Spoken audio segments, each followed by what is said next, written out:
Good morning, students. Today I am going to start the next session, structured query language. In the last class we studied about the queries. This is the next and advanced chapter after that. तो इसमें हम बात करेंगे what is structured query language, or it is also called as SQL, or this SQL means structured query language. This structured query language is also commonly known as SQL. SQL is a language that is used to communicate with our database. मतलब SQL एक ऐसी language है जो हमारे database के साथ communicate करने के लिए यूज की जाती है.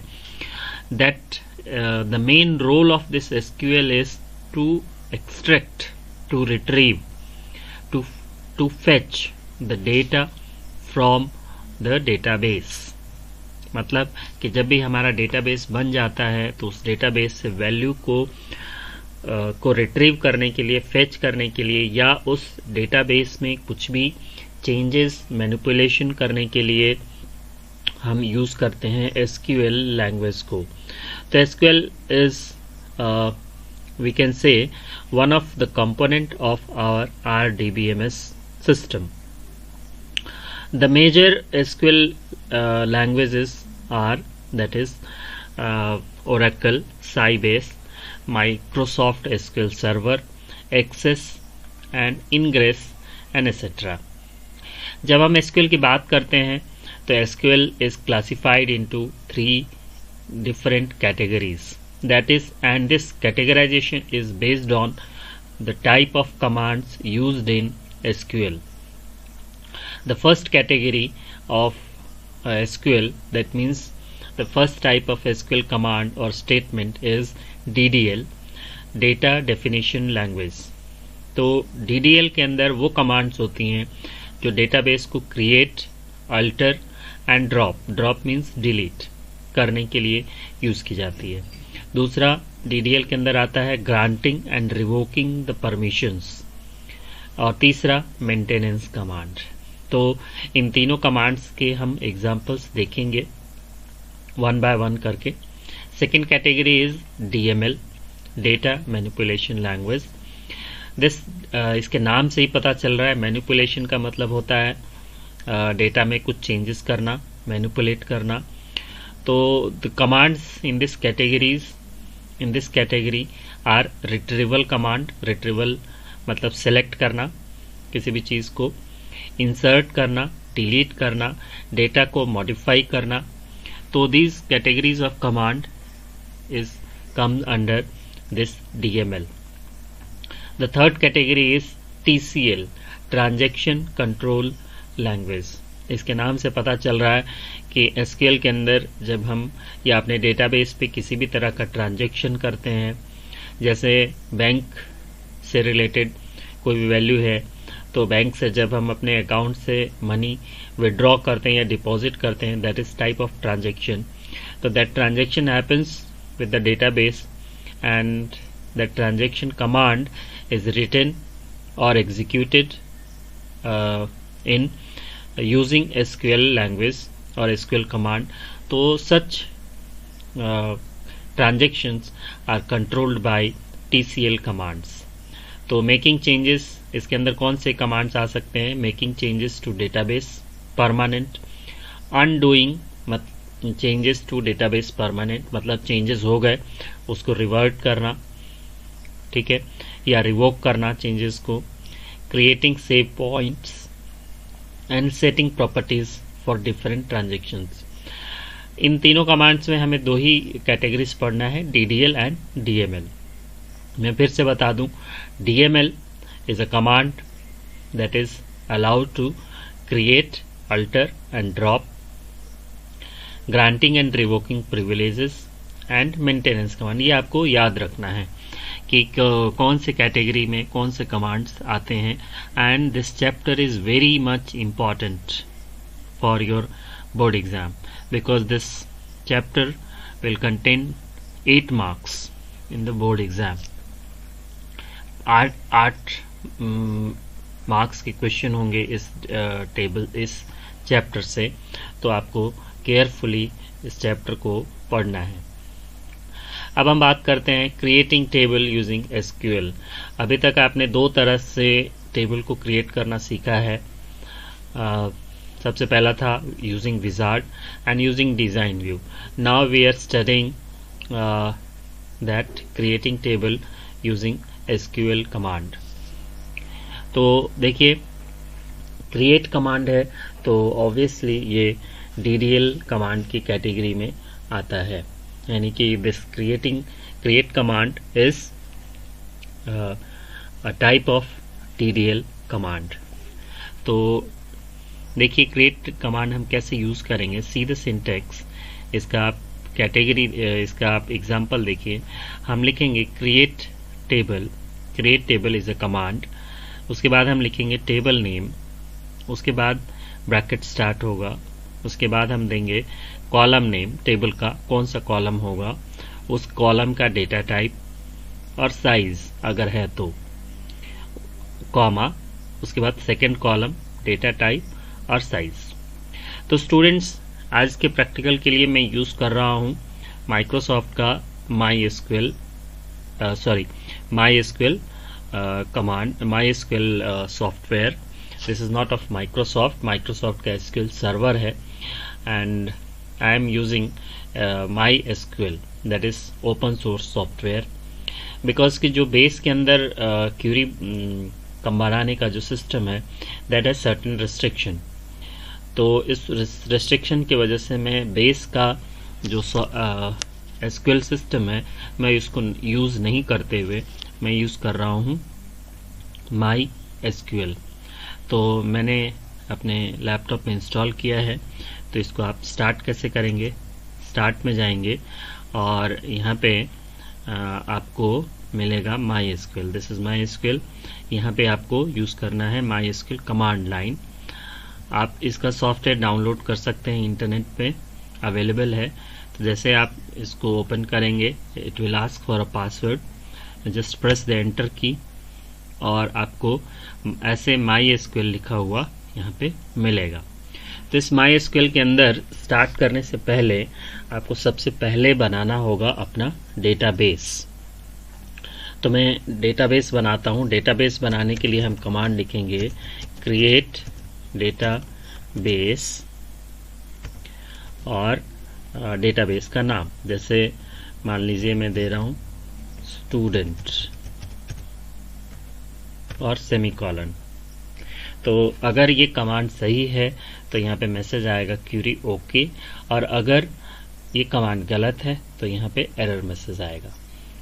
अब डेटाबेस हमारा क्रिएट हो गया। इसको यूज करने के लिए हम लिखेंगे यूज स्टूडेंट। स्पेलिंग गलत हो गया है, लेकिन जो स्पेलिंग है हम वही यूज करेंगे। डेटाबेस चेंज्ड, यानी कि अब हमारा डेटाबेस जो है ओपन हो गया है, रेडी हो गया यूज करने के लिए। तो हमारे डेटाबेस बनने के बाद ही हम उसके अंदर टेबल क्रिएट करते हैं।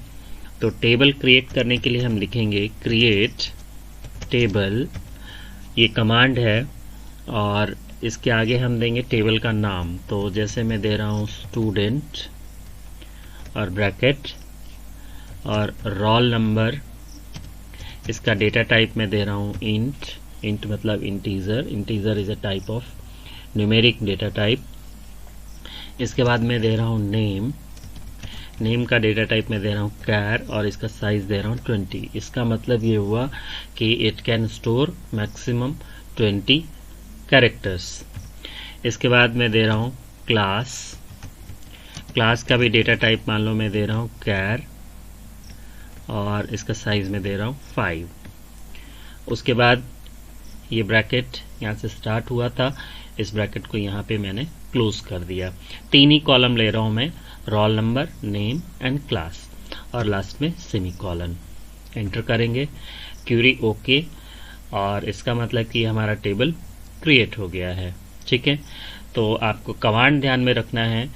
कमांड है create table is a command, उसके आगे हम देंगे नेम ऑफ टेबल, उसके बाद हम देंगे कॉलम नेम, पहला कॉलम, उसका डेटा टाइप, फिर सेकंड कॉलम, फिर उसका डेटा टाइप, फिर थर्ड कॉलम, उसका data type, and so on. अगर आपके पास और भी कॉलम्स हैं तो। और लास्ट में आप प्रेस कर देंगे एंटर की। तो अब हमारा टेबल क्रिएट हो गया। अब इस टेबल को देखने के लिए आप लिखेंगे सेलेक्ट स्टार फ्रॉम टेबल का नाम। तो टेबल का नाम मैं दे रहा हूँ, जो भी हमारा टेबल का नाम था स्टूडेंट, तो स्टूडेंट करेंगे। तो देखिए ये दे रहा है एम्प्टी सेट, इसका मतलब कि इस टेबल में अभी कोई भी वैल्यू इंसर्ट नहीं है, यानी कि ये टेबल ब्लैंक है। ओके, चलिए अब आगे देखते हैं नेक्स्ट टॉपिक क्या है। तो ये आपको आई होप कि समझ आया। इसके लिए आप अपने नोटबुक में इसका सिंटेक्स लिख सकते हैं। Create table, table name, column name और data type, column name and data type and so on.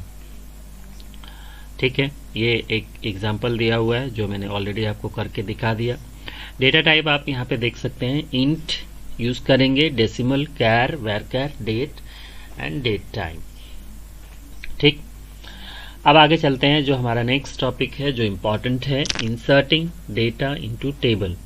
अभी मैंने आपको बताया कि हमारा टेबल तो क्रिएट हो गया, लेकिन उसमें कोई भी रो अभी इंसर्ट नहीं, कोई भी वैल्यू हमने इंसर्ट नहीं किया है। तो वैल्यू इंसर्ट करने के लिए हम यूज करेंगे कमांड। देखिए कमांड क्या है, insert into, this is a command, ये आपको ध्यान रखना है, इंसर्ट इनटू। उसके बाद हम देंगे टेबल का नेम। ठीक है, तो हमारा टेबल है स्टूडेंट, तो हम लिखेंगे इंसर्ट इनटू स्टूडेंट। उसके बाद हम लिखेंगे वैल्यूज, और जितने कॉलम हमने लिखे होंगे उन कॉलम के लिए वैल्यूज देंगे। अब यहाँ पे आपको दिख रहा होगा कि कुछ कॉलम, कुछ वैल्यूज जो हैं सिंगल कोट के अंदर है और कुछ ऐसे ही हैं। तो ये आपको ध्यान देना है कि जो भी कॉलम जिसका डेटा टाइप न्यूमेरिक टाइप है, नंबर आपने लिया है या इंटीजर लिया है आपने, उसको हम बिना सिंगल कोट के लिखेंगे, और जिसका भी डेटा टाइप कैरेक्टर टाइप है उसको हम सिंगल कोट के अंदर लिखेंगे। तो चलिए करके देखते हैं। अब हमें वैल्यू इंसर्ट करना है स्टूडेंट टेबल में, तो यहाँ पे हम लिखेंगे इंसर्ट इनटू स्टूडेंट, टेबल का नाम। ठीक है, उसके आगे हम लिखेंगे वैल्यूज। ठीक है, फिर ब्रैकेट स्टार्ट। रोल नंबर हमारा इंटीजर है, तो हम इसकी वैल्यू देंगे ऐसे ही 1 बिना सिंगल कोट के। और उसके बाद नेम हमारा कैरेक्टर है, तो उसको हम डबल कोट या सिंगल कोट में लिख सकते हैं। तो मैं डबल कोट यूज कर रहा हूँ, आप दोनों में से कोई भी यूज कर सकते हैं। जैसे मान लो मैंने नाम दिया रोहित। ठीक है, उसके बाद कॉमा, उसके बाद क्लास है कैरेक्टर टाइप, तो फिर से हम क्लास को जो है डबल कोट के अंदर लिखेंगे या सिंगल कोट में लिख सकते हैं, ब्रैकेट क्लोज और सेमीकोलन, एंटर। तो देखिए ये आ गया क्यूरी ओके, 1 रो अफेक्टेड, यानी कि एक रो इंसर्ट हो गया। अब दूसरा रो इंसर्ट करने के लिए फिर से हम वही कमांड यूज करेंगे। मैं उसी कमांड में वैल्यूज को चेंज कर रहा हूँ। जैसे मैं लिख रहा हूँ अमन क्लास 9, एंटर कर देंगे। 1 क्यूरी ओके, 1 रो अफेक्टेड, मतलब ये रो इंसर्ट हो गई। अब हमें इस टेबल को देखना है, तो देखने के लिए हम यूज करेंगे फिर से command select star from, table का नाम स्टूडेंट, सेमीकोलन, एंटर करेंगे। तो देखिए ये हमारा टेबल दिख रहा है, रोल नंबर, नेम, क्लास, और जो वैल्यू अभी मैंने इंसर्ट किया वो वैल्यू यहाँ पे आपको दिख रहा है। तो this is the way of using SQL commands. ठीक है, तो 2 कमांड मैंने आपको बताया, पहला क्रिएट टेबल कमांड, दूसरा इंसर्ट कमांड वैल्यू को इंसर्ट करने के लिए। ठीक है, अगर कोई डाउट है तो आप पूछ सकते हैं, और आई होप कि जैसे जैसे हमारा ये चैप्टर कवर होता जाएगा आपके डाउट्स जो हैं वो ख़त्म होते जाएंगे। चलिए देखते हैं नेक्स्ट टॉपिक। तो आपको ये समझ में आया होगा। अब बात करते हैं इंसर्टिंग नल वैल्यूज़ की।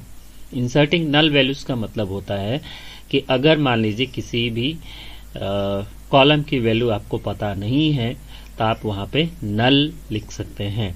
जैसे मान लीजिए कि मैं एक रो इंसर्ट कर रहा हूँ, ठीक है, इसका नाम है अमित, मुझे इसका क्लास पता नहीं है, तो हम यहाँ पे NULL नल लिख सकते हैं, ठीक है। Query okay, 1 row affected. अब हम इसको देखते हैं कि ये क्या इंसर्ट हुआ। तो यहाँ पे देखिए अमित, जिसका क्लास जो है हमें पता नहीं है, तो वहाँ पे आ रहा है नल। रोल नंबर 2 हो गया, क्योंकि मैंने इस पे प्राइमरी की नहीं लगाया था, तो इसलिए डुप्लीकेट वैल्यू को इंसर्ट कर लिया। दिस इज कॉल्ड रिडंडेंसी, ठीक है। अभी हमने इस पे कोई टेबल पे कंस्ट्रेंट या कंडीशन नहीं लगाया था, इसलिए यहाँ पे डुप्लीकेट वैल्यू इंसर्ट हो गई। और क्लास में यहाँ पे नल आ रहा है, नल मतलब यहाँ पे अभी वैल्यू ब्लैंक है, वैल्यू हमें पता नहीं है, ठीक। इंसर्टिंग डेट, तो डेट आप इंसर्ट करने के लिए डेटा टाइप को डेट या डेट टाइम डेटा टाइप लेंगे, जिससे आप डेट एंड टाइम को इंसर्ट कर सकते हैं, ठीक। अब बात करते हैं making simple queries through select command. तो सेलेक्ट कमांड मैंने आपको दिखा दिया।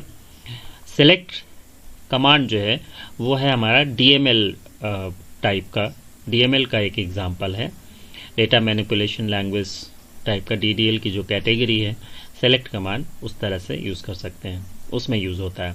सेलेक्ट कमांड को हम 2 तरह से यूज़ कर सकते हैं। पहला सेलेक्ट ऑल, मतलब कि जब हम सेलेक्ट स्टार यूज़ करेंगे तो हमारा सारा रिकॉर्ड टेबल का वो हमें दिखेगा। लेकिन जब आप किसी सेलेक्टेड या पर्टिकुलर रो को सेलेक्ट करना चाहते हैं, तो उस कंडीशन में आप सेलेक्ट के साथ वेयर क्लॉज को यूज़ करेंगे, ठीक है। जैसे यहाँ पे देखिए वेयर है, तो वेयर का यूज़ किया जाता है कंडीशन स्पेसिफाई करने के लिए। जैसे मैं देखना चाहता हूँ कि वैसे स्टूडेंट की लिस्ट जो क्लास 8 के हैं, तो हम क्या करेंगे, यहाँ पे लिखेंगे सेलेक्ट स्टार फ्रॉम स्टूडेंट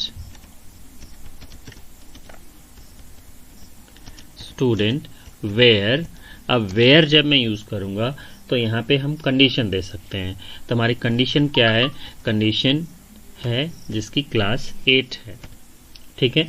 तो इस क्यूरी का मतलब क्या होगा, select star from student where class equal to 8, मतलब कि वैसे रो को सेलेक्ट करो जहाँ पे क्लास जो है वो है 8, ठीक है। इसको एंटर करके देखते हैं, तो देखिए एक ही रिकॉर्ड है, इसका रिजल्ट हमें दिखा रोल नंबर 1 रोहित क्लास 8। इसका मतलब कि एक ही रिकॉर्ड था हमारे टेबल में जिसका क्लास 8 है। तो आपको ध्यान रखना है कि सेलेक्ट कमांड के साथ जब आपको कंडीशन देना है तो आप कंडीशन के लिए यूज़ करेंगे वेयर क्लॉज, ठीक है। चलिए आगे देखते हैं क्या है। तो वेयर क्लॉज का जो यूज़ है वो यूज़ किया जाता है पर्टिकुलर किसी एक रो को सेलेक्ट करने के लिए, ठीक। सेलेक्टिंग पर्टिकुलर कॉलम, ठीक है। अभी हमने जब यूज़ किया सेलेक्ट स्टार फ्रॉम स्टूडेंट, तो इस टेबल में 3 ही कॉलम थे और तीनों के तीनों दिख रहे हैं।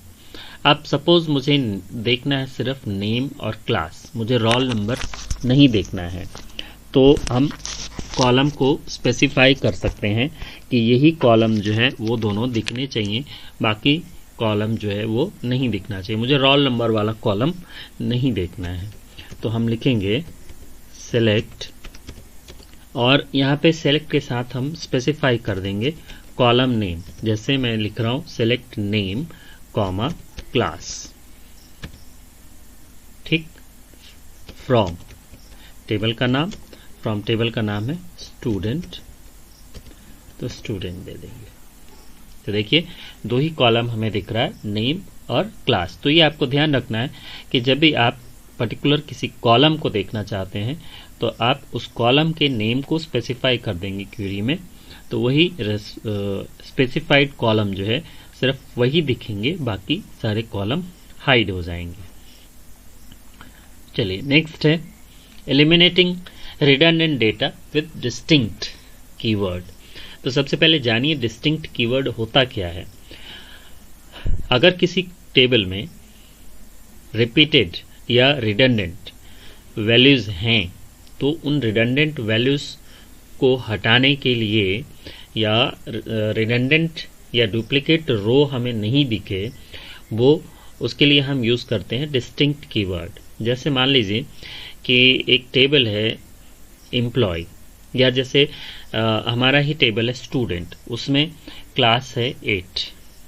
ठीक, अब क्लास 8 बहुत सारी जगहों पे हो सकता है,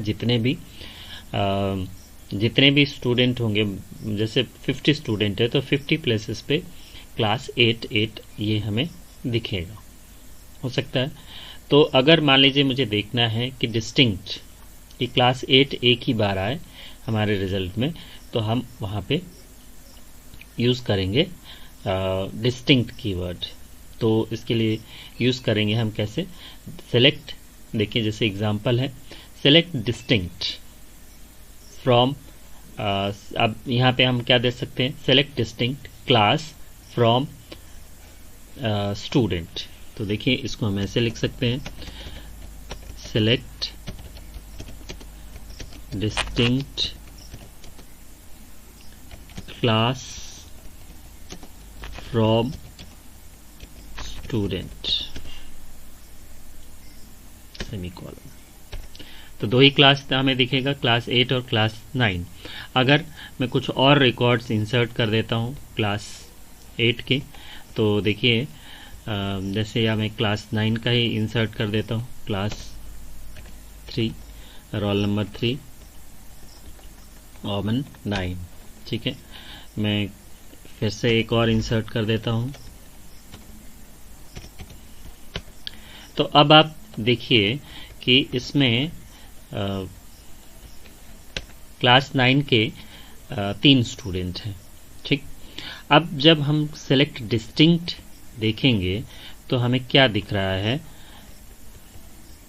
कि क्लास 9 जो है वो हमें सिर्फ एक ही बार दिखेगा और बाकी सारे हाइड हो जाएंगे, तो क्लास 8 और क्लास 9। ठीक है, तो इस तरह से हम रिपीटेड या रिडंडेंट रो को या डुप्लीकेट रो को हाइड करने के लिए हम यूज़ करते हैं डिस्टिंक्ट कीवर्ड। तो आई होप कि यहाँ तक आपको समझ आया होगा। आगे चलते हैं, सेलेक्टिंग फ्रॉम ऑल द रोज।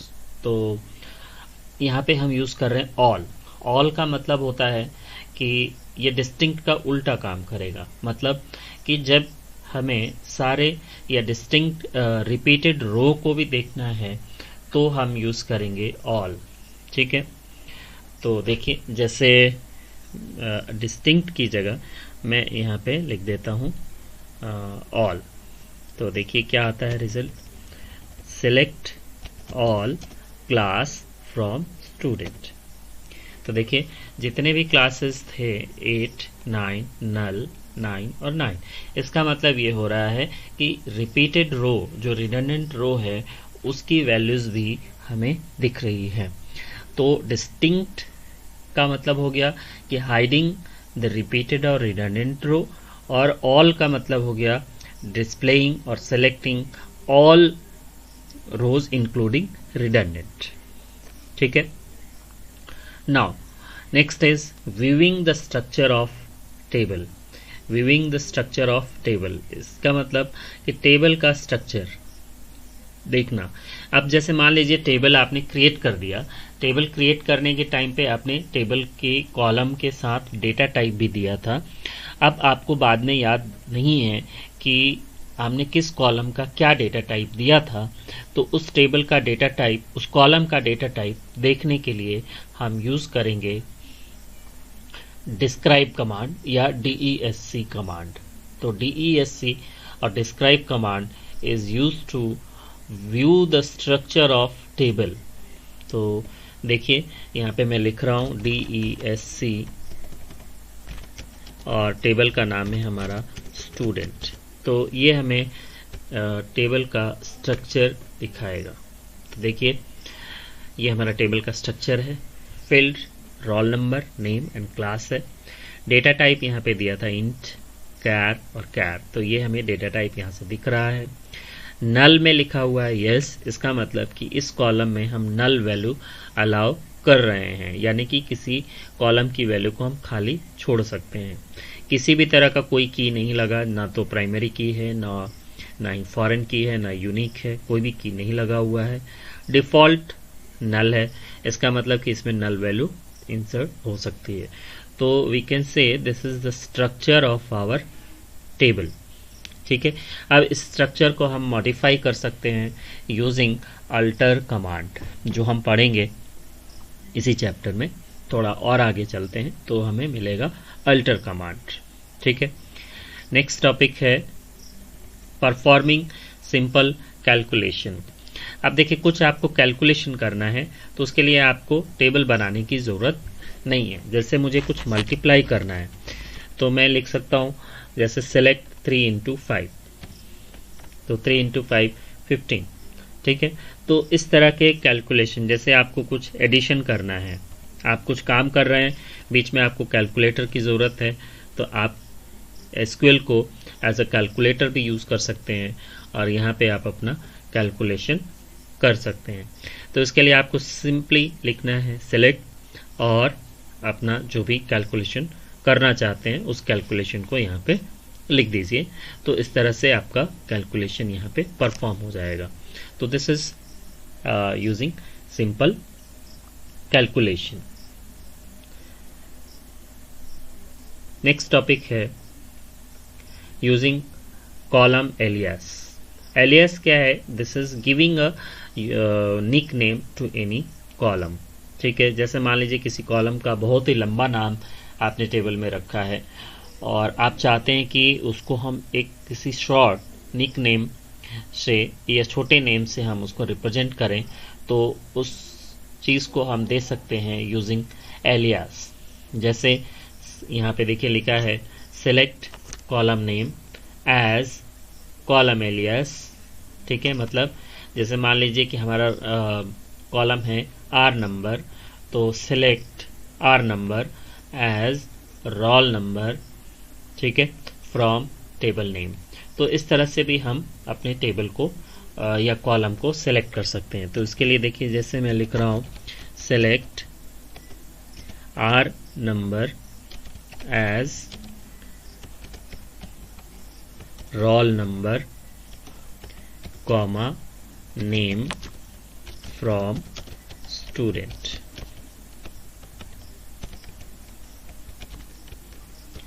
तो देखिए क्या आता है। तो देखिए आर नंबर हमारा कॉलम था, उसकी जगह मैंने लिख दिया रोल नंबर, ताकि हमें पता चले कि आर नंबर रजिस्ट्रेशन नंबर है या रोल नंबर है। तो उस यूनिकनेस को हम एक यूनिक नेम देने के लिए हम इसको यूज़ कर सकते हैं यहाँ पे एलियास। ठीक है, तो ये एलियास वही होगा, बस कॉलम के नेम को हम टेम्पररी चेंज कर लेते हैं। तो this is the use of alias. ठीक है, तो इसको यूज कैसे करना है? एज और निक नेम। ठीक है, जैसे select R number as roll number और नेक्स्ट कॉलम। ठीक है, तो this is the use of alias. तो आज के लिए इतना ही रखते हैं। नेक्स्ट क्लास में मैं आपको बताऊंगा condition based and on a range. तो बाकी सारी जो कमांड्स हैं वो हम पढ़ेंगे नेक्स्ट चैप्टर में। आज मैं आपको कुछ और क्यूरीज दे रहा हूँ प्रैक्टिस के लिए। यू विल गिव मी और you will try to write the SQL command.